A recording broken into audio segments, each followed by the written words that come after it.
Champion trophy पे क्या बाबर आजम हमें पाकिस्तान की जानिब से ओपन करते हुए नजर आए, क्योंकि पाकिस्तान के जो रेगुलर ओपनर है साइम अयूब, उनकी इंजरी के हवाले से जो लेटेस्ट अपडेट आ रही है कि अगर वो फिट हो भी जाते हैं चैंपियन ट्रॉफी से जस्ट पहले, तो उनकी यानी कि फिटनेस लेवल इस मयार का नहीं होगा कि वो आते साथ ही यानी कि बल्ला पकड़ के तो ग्राउंड में आ जाए। ज़ाहिर है उनको थोड़ी बहुत मैच प्रैक्टिस भी चाहिए होगी। अगर वो 100% यानी कि फिट हो जाते तो फिर यानी कि इतने बड़े इवेंट में उनको अपना पाकिस्तान क्रिकेट बोर्ड मैदान में उतारे, क्योंकि ज़ाहिर है आप अगर आधे फिट के साथ यानी कि उसको मैदान में उतार दें, फिर उसके बाद यानी कि वो फिर इंजरी का शिकार हो जाए, आगे जो PSL आ रहा है उसे भी यानी कि अपना साइम अयूब फिर बाहर हो जाएंगे। तो मेरा ख्याल है कि साइम अयूब जो है ना उनकी चैंपियन ट्रॉफी से छुट्टी होने जा रही है, और बाबर आजम जो है फखर जमान के साथ हमें एज ओपनर मैदान में उतरते हुए नजर आ रहे हैं, क्योंकि पाकिस्तान के बाद बाकी जितने भी यानी कि बैकअप में जो अपना ओपनर है, जिसमें अब्दुल्ला शफीक हो गए, उसके बाद अमामुल हक हो गए, शान मसूद हो गए, ये यानी कि रेगुलर पिछले काफ़ी अरसे थे। यानी कि एक तो खैर Abdullah Shafique out of form है, अपना मामूल हक ने कोई यानी कि पिछले 1-1.5 साल से कोई भी यानी कि ODI का मैच नहीं खेला पाकिस्तान की जानिब से, और शान मसूद की भी सेम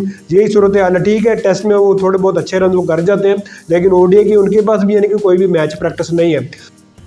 बाकी चैंपियन ट्रॉफी के स्क्वाड के हवाले से जो इन्फॉर्मेशन निकल के आ रही है कि उसमें तो जब पाकिस्तान के जो रेगुलर ओपनर हैं उनमें से तो सिर्फ मुझे लग रहा है कि फ़खर जमान स्क्वाड का हिस्सा होंगे, जहाँ पर हसीबुल्ला जो कि यानी कि बैकअप विकेट कीपर के तौर पर यानी कि उनको एज अ विकेट कीपर भी रखा जाएगा, और बैकअप ओपनर के तौर पर यानी कि उनको टीम में शामिल किया जाएगा। लेकिन ओपनिंग जोड़ी जो मैदान में उतरने जा रही है वो बाबर आजम और फ़खर जमान की सूरत में वो हमें ट्रायंगुलर सीरीज में भी नजर आ जाएगी। और नंबर 3 का जो स्लॉट है उसमें फिर कामरान गुलाम ज़हर है, वो भी नंबर 3 और नंबर 4 के बैट्समैन है। तो फिर अगर बाबर आजम एज ओपनर आ जाए तो फिर कामरान नंबर 3 के ऊपर आ जाएंगे, फिर मोहम्मद रिजवान हमारे नंबर 4 के ऊपर आ जाएंगे, फिर सुलेमान अली आगा नंबर 5 के ऊपर। और जो साइम अयूब की जो रिप्लेसमेंट की सूरत में जो खबरें नजर आ रही है कि खुशदिल शाह जो है उनको स्क्वाड का हिस्सा बनाया जाए, क्योंकि पाकिस्तान के बाजार साइम अयूब के ना होने से अपना एक तो खैर बॉलर भी कम हो चुका कि साइम अयूब को 4-5 ओवर भी निकाल जाते हैं, फिर उसके साथ यानी कि लेफ्ट हैंडर भी वो अपना खुशदिल शाह मिडल ऑर्डर में यानी कि आगे आपको अच्छी फिनिशिंग भी करके दे सकते हैं। वैसे भी खुशदिल शाह जो मुल्तान सुल्तान की जानिब से अपना मोहम्मद रिजवान की जो टीम है उसमें यानी कि काफ़ी अरसे से वो खेल रहे, तो अपना मोहम्मद रिजवान को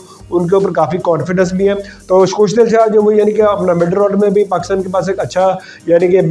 प्लेयर भी आ जाएगा। फिर उसके बाद नंबर 7 जो है वो इरफानुल्लाह खान नियादी या फिर तैयब ताहर, इन दोनों में से कोई यानी कि एक प्लेयर यानी कि सिर्फ नंबर 7 के ऊपर खेलेगा। खैर शादाब खान की भी बातें यानी कि शायद शादाब खान को भी यानी कि चैंपियन ट्रॉफी के स्क्वाड में शामिल कर लिया जाए, लेकिन ज़्यादातर खबरें ये है कि खुशदिल शाह जो है वो अपना चैंपियन ट्रॉफी के स्क्वाड में शामिल होंगे। फिर उसके बाद खैर रेगुलर जो अपना पाकिस्तान के जो कहते हैं ना कि जो बॉलर है उसमें ज़रा शाहीन अफरीदी हो गए, नसीम शाह हो गए, उसके बाद हारिस रऊफ हो गए, और अबरार में यानी कि एक पाकिस्तान के बाद जो जानवर यानी कि स्पिनर है। तो ये पाकिस्तान की जो प्लेइंग 11 है वो यानी कि बनने जा रही है चैंपियन ट्रॉफी के लिए। और उम्मीद है कि सर बाबर आजम अगर एज ओपनर भी खिलाते हैं